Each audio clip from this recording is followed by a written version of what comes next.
अस्सलामुअलैकुम नाजरीन, चांद सितारा न्यूज़ के प्रोग्राम आओ सच बोले के साथ मैं हूं आपका मेज़बान सजाद खान जदून। आओ सच बोले कि सच ही हकीकत है, आओ सच बोले कि सच ही हिकमत है, आओ सच बोले कि सच ही उरूज है, आओ सच बोले कि सच ही ताकत है।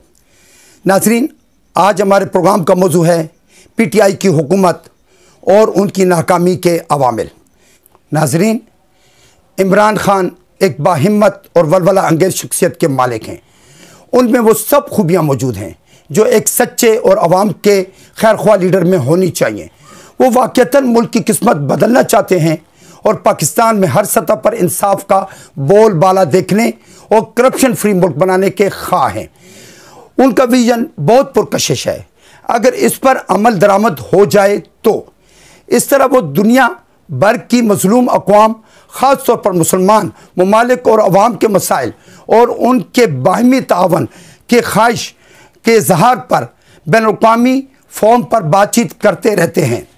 नाजरीन, लेकिन उनकी टीम पर कड़ी तनकीद की जाती है, जिसकी बड़ी वजह वो वज़रा हैं जो हर दौर हुकूमत में वजारतों में नज़र आते हैं, उर्फ़ आम में लोटा समझे जाते हैं, जिसकी वजह से हुकूमत की कारकर्दगी पर भी सवाल उठाए जाते हैं।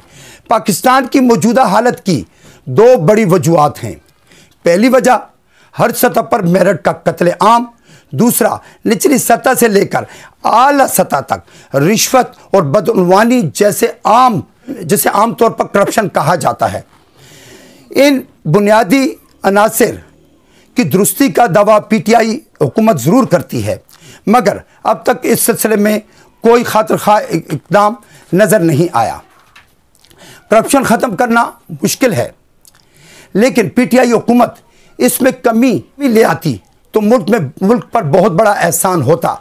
लेकिन ट्रांसपेरेंसी इंटरनेशनल के मुताबिक पाकिस्तान में बदवानी के तासिर में 4 दर्जे इजाफा हुआ है। अगर देखा जाए तो मेरिट नाफिज करने में भी ये हुकूमत बुरी तरह नाकाम रही है, तो फिर पीटीआई हुकूमत को उनके दावों के मुताबिक कामयाब नहीं बल्कि अब तक नाकाम देखा जा रहा है। और मौजूदा कारकर्दगी को देखते हुए अब अवाम आइंदा के लिए भी मायूस दिखाई दे रहे हैं।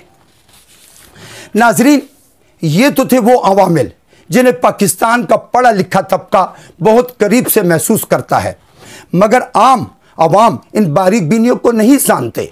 अगर कुछ समझते हैं तो ये बात कि रोज़मर्रा की अशिया खुसूसन खाने पीने की अशिया उनकी पहुंच में है कि नहीं।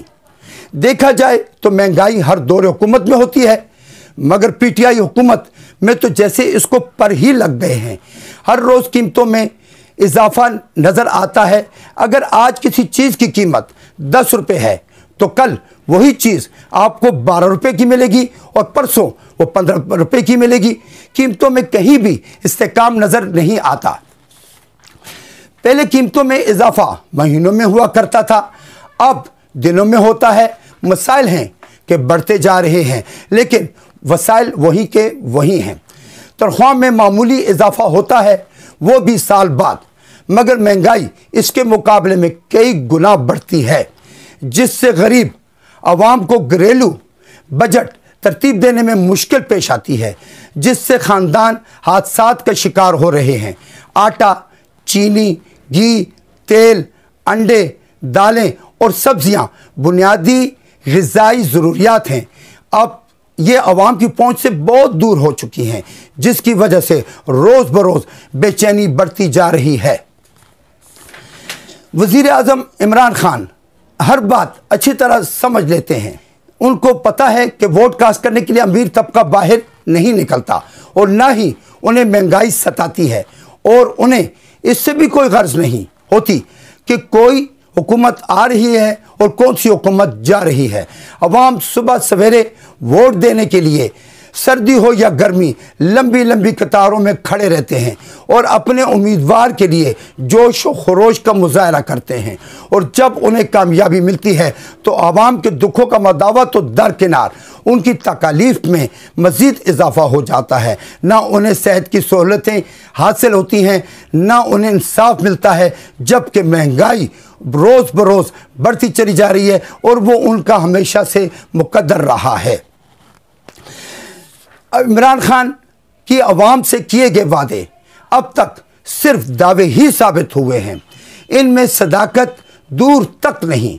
अवाम गुज़िश्ता हुक्मरानों के झूठे वादों से तंग आकर इमरान खान के दिखाए गए सब्ज़ बाग से मरऊब हो गए थे, लेकिन अब उन्हें एहसास हो रहा है कि इमरान और उनमें कोई ख़ास फ़र्क नहीं, मासवाए इसके कि वो ज़ाती हैसियत में बदउनवान थे।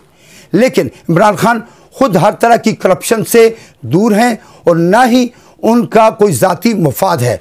वो अवाम और मुल्क के लिए कुछ करने की जुस्तजू रखते हैं, लेकिन उनकी हुकूमत को तीसरा साल होने को है। मुल्क और अवाम की हालत में बेहतरी के बजाय अब अबतरी आ रही है।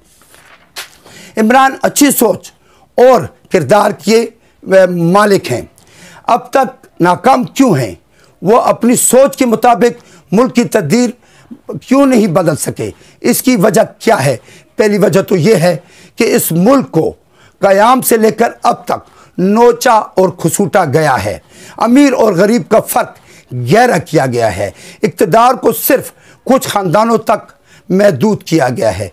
तालीम, सेहत, माली आसूदगी और तर्ज रिहाइश को तबकात में तकसीम कर दिया गया है, जिसकी वजह से ज़िंदगी के हर शोबा में नाइंसाफ़ियाँ हुई हैं और माफियाज पैदा हो गए हैं। जो गरीब तबका को वो आसाइशें देने के मुखालिफ हैं जिनके वो मालिक हैं, और जो भी इन माफियाज से टकराने की कोशिश करता है उसका अंजाम भयानक बनाने की कोशिश की जाती है। और यही माफियाज जिन्हें साबिक हुक्मरानों की आशीर्वाद हासिल है, वो कदम कदम पर इमरान खान के रास्ते में रुकावटें खड़ी कर रहे हैं। और ख़ास बात यह कि इन माफियाज के एजेंट ख़ुद इमरान की टीम में भी मौजूद हैं और बहुत अहम मुकामात पर फाइज भी हैं। अब क्या वज़ीर आज़म इमरान खान वो फैसले कर सकेंगे जिनका उन्होंने वादा आवाम से उस वक्त किया था जब वो इलेक्शन में इंतखाबी मुहिम चला रहे थे, और अवाम उनके एक एक वादे को याद रखे हुए हैं। आइंदा इंतखाबात में 5 साल का निसफ हिस्सा बाकी रह गया है। अब इमरान खान को बहैसियत वज़ीर आज़म कुछ सख्त और कड़वे इक़दामात उठाने होंगे, चाहे उन इक़दामात के नतीजे में उनकी हुकूमत ही क्यों न चली जाए। अगर अवाम इस तरह सख्तियाँ बर्दाश्त करते रहे तो उनके पास इसके सिवा कोई रास्ता ना होगा कि वो अपने वोट से तब्दीली ले आएँ। फिर आपके दामन में क्या रह जाएगा? तो जनाब वज़ीर आज़म साहब, अवाम के मुफाद में फ़ैसले कीजिए, चाहे इसके नताइज कुछ भी हों, तो अवाम भी आपको धोखा नहीं देगी। बाकी आप खुद समझदार हैं, अवाम जिसके साथ होगी वो हुकूमत करेगा, वो हुक्मरानी करेगा, और जिसके साथ नहीं होगी वो खसारे में रहेगा। नाजरीन, आइंदा प्रोग्राम तक के लिए इजाज़त दीजिए। अल्लाह हाफ़िज़।